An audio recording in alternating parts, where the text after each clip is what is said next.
This is one Fresno resident's story, worthy of recording and sharing. Magdalena Nagy is now in her 99th year and has been here in the Central Valley for over 6 decades.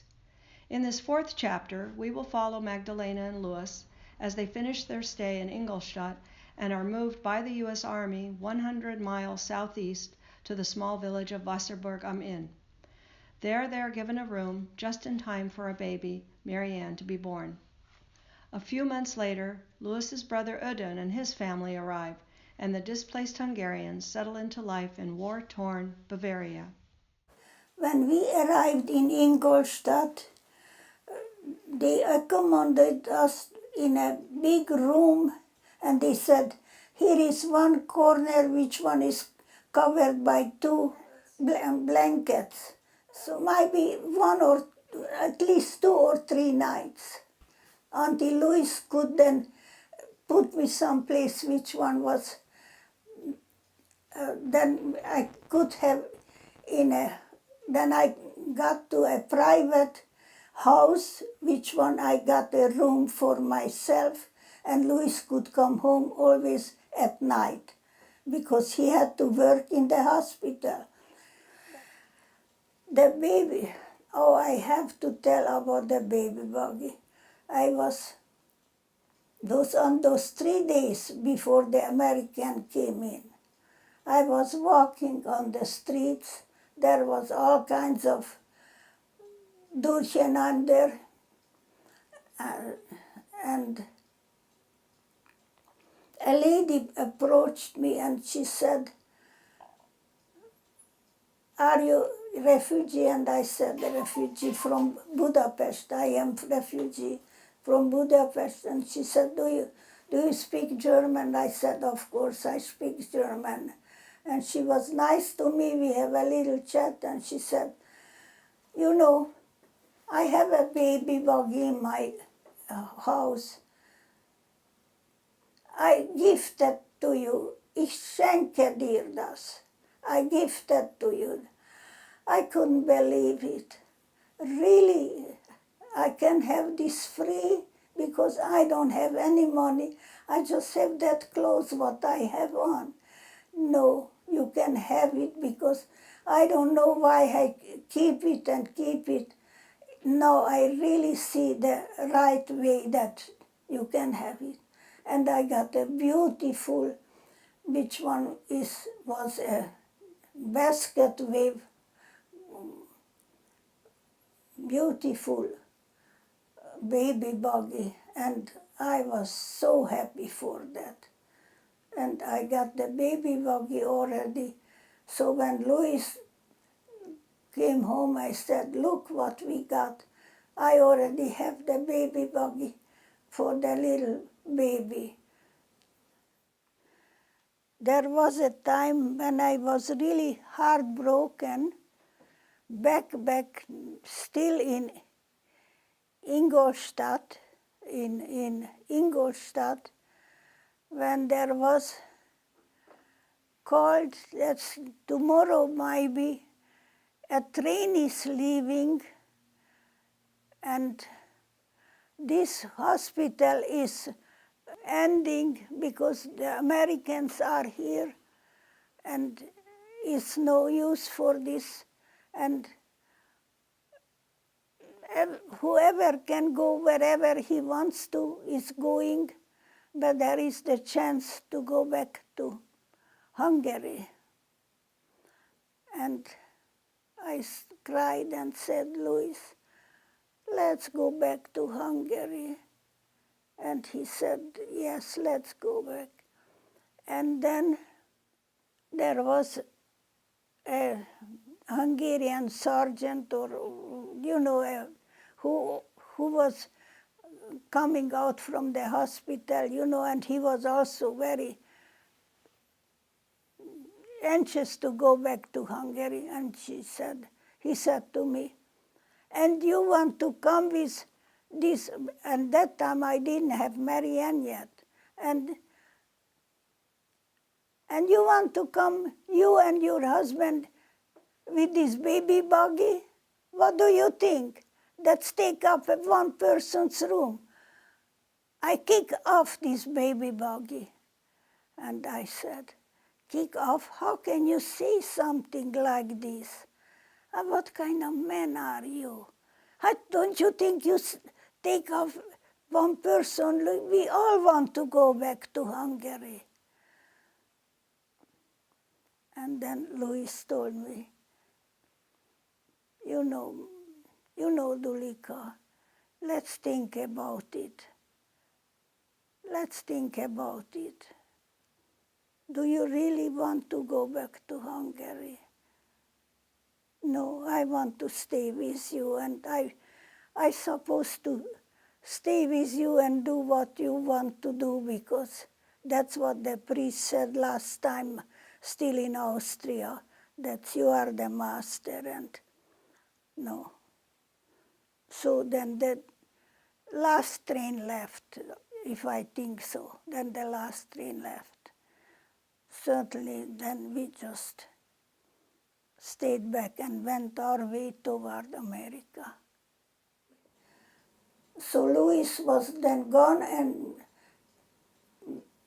he found me a room, which one was then right away very nice, and then he went with the Kapelle, and the first night I didn't even saw him because he didn't came back.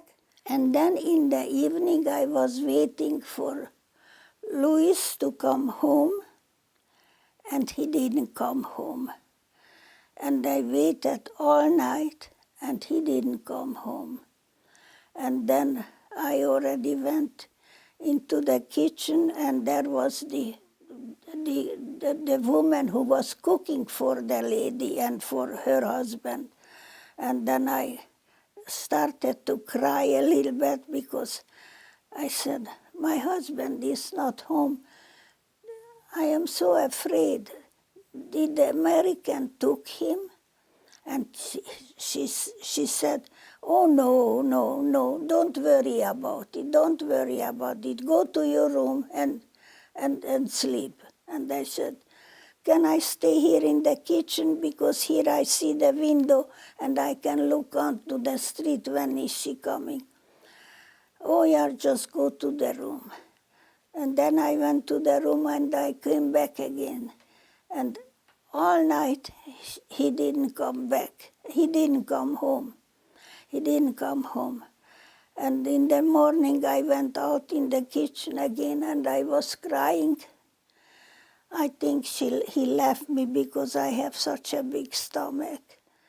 And suddenly, in the morning, late in the morning, Louis arrived. And guess what? He was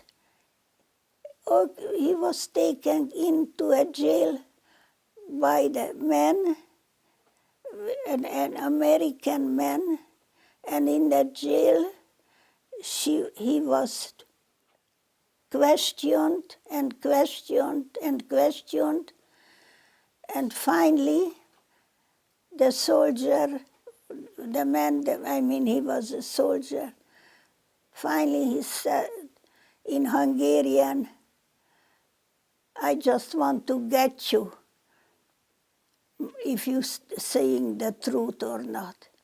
Now you can go home. Oh, what a big relief when he came back again. He said, well, be ready because tomorrow we just have to go. And I said, where will we go? We go over a little bit over the mountains, and we go to Wasserburg. Oh, and I said, and is this all right?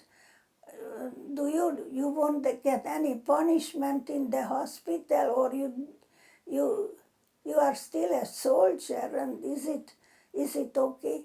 And she said, Dolika, what can I do? The American forced me to do that. I cannot do anything else. I already told that in the hospital. I have to do that. I cannot do anything else. We left Ingolstadt, and I was on the way on to Wasserburg. And I know I will have a baby very soon. And I also know that my husband is here and he's on the truck. But I also know that it's very, very important for me and for us that I have my baby buggy on the truck, because it's a beautiful baby buggy and I need it. So I told I couldn't tell English, but I said, somehow I pointed to the driver, that I pointed out with a finger back, baby buggy. He said something in English. At that time I didn't speak even one word. And we just went. And he went so fast. Perhaps at that time, because I was in first time in my life on an American moving truck, maybe it was the first time, what a big experience it was for me. And there were corners which one he had to take so fast, and I was afraid that Louis will fly out because it was open on the end. But on the way, I remember on the street, I had to go to the bathroom, and I said, Louis, can we wait here? There is a bathroom. And he said, there is no bathroom. I said, look, there is written closet. And he said, that's not closet, that is closed. That is American way to say closed. And I said, is that so? But everything went finally normal, and we arrived in Wasserburg. We were already accepted because the American already made us, this family is coming, and they put us up in a room, just one room.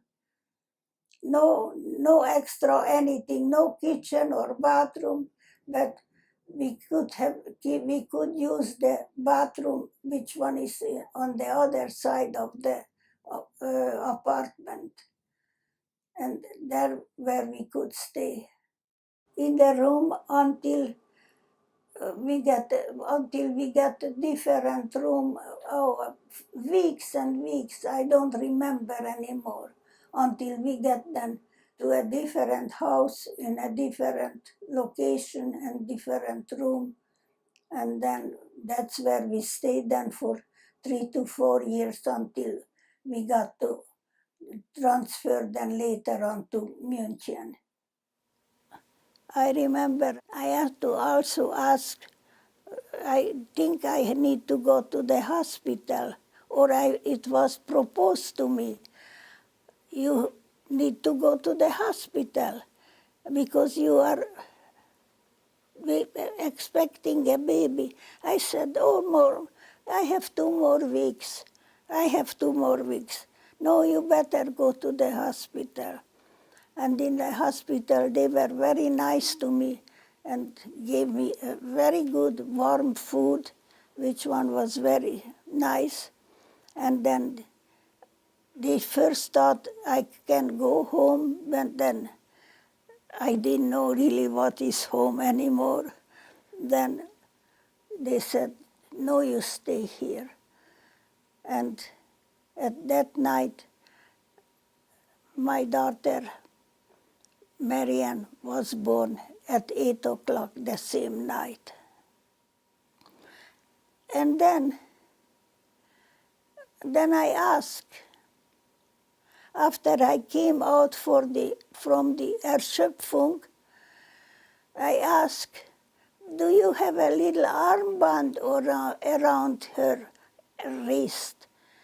And then the nurse asked me, what are that for? because there are too many children in the hospital and I don't want that they mix her up. And they said, Mrs. Hidash, don't worry. She is the only one right now in the hospital. And then I came a little bit,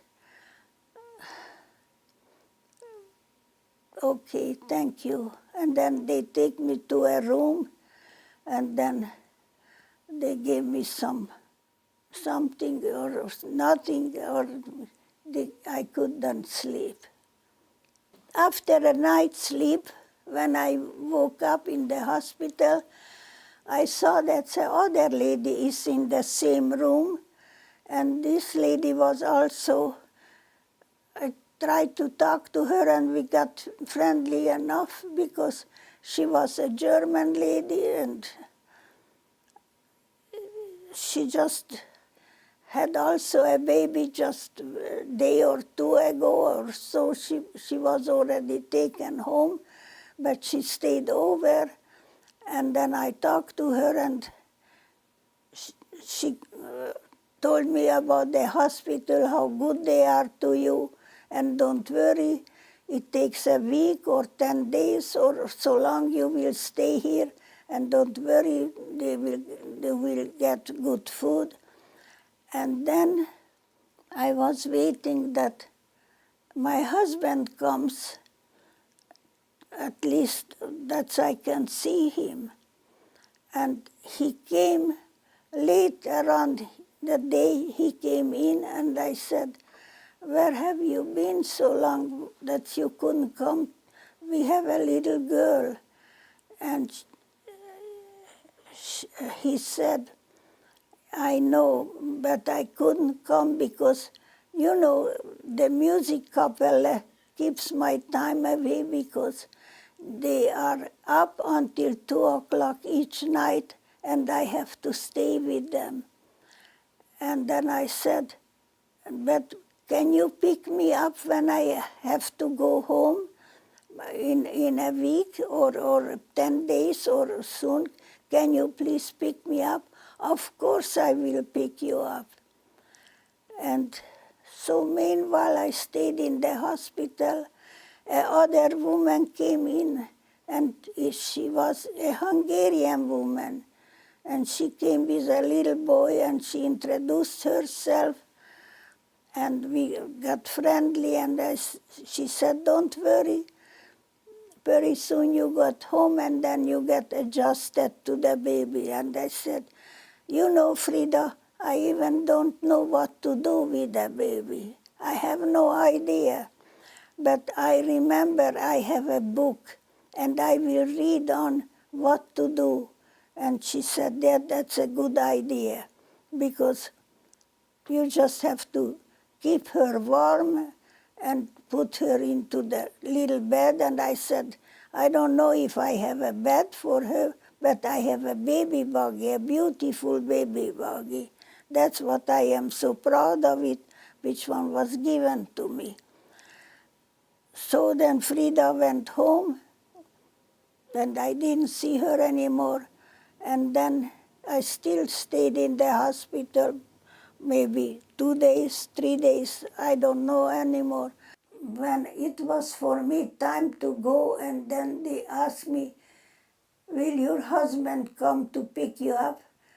And I said, no, I really think so. I am strong enough. I could walk home. Then they said, it's very, very cold outside. I said, but the baby buggy is here and I can really just walk home. But it was slippery and cold, but I made it. And then when I arrived downstairs, I yelled up, Louis, are you awake? And he said, oh, yes, yes, yes, yes. And I said, we are home now.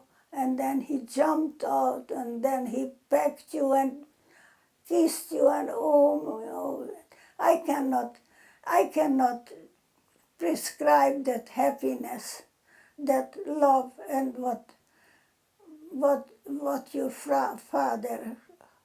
And I said, and what I am just Hush potato, and he grabbed you and took you upstairs. And I said, then please help them. That's we have the buggy, because where can I put Marianne? We have to put her in the buggy. And then at that time I was exhausted myself too. And then he helped me. Oh, first uh, he was really working for the Kapelle, because they needed all those things what Louis was supposed to do. He had to go to the American Red Cross, which one provided him with plenty coffee, already warm, nice coffee, and lots of donuts. So he brought me enough coffee, donuts, and he left also on the windows, so I have sometimes a little bit later. And then he took care of the Kapelle, and then he always had to stay all night with the Kapelle, which one they went from place to place in Wasserburg. Sometimes they had to go out of Wasserburg, wherever they were called, that they needed the music, because they were so oh, so berühmt. They played really such a, oh, at that time, all those new American songs, really did. And for that they just was getting so many cigarettes. And although everybody got a ration, Louis got also a ration, one carton for 10 days, or I think so, one carton for 10 days. That was also Louis's ration, because his salary was also halfway from the American and then halfway German mark. And Louis was the manager job in the music Kapelle was over. The music already was over. The Besatzungsmacht came over in Germany. It was already already occupied by American, and American Militärregierung stepped in, and Louis got his job at the Militärregierung, very close to the room where we were accepted to live. And he had a very nice job there. He was very well liked, and his English was getting more and more better, and he had all kinds of jobs to do that. He was also a Dolmetscher, because this time he already spoke German, Hungarian, and English. And in Gabersee, Ödön, there was a Jewish lager, and sometimes they sent Louis up to Gabersee, which one was about 20 minutes walk up the mountains, and he had to talk and see how is everything going on, and make a report and come back to the Militärregierung. How is the lager working up there?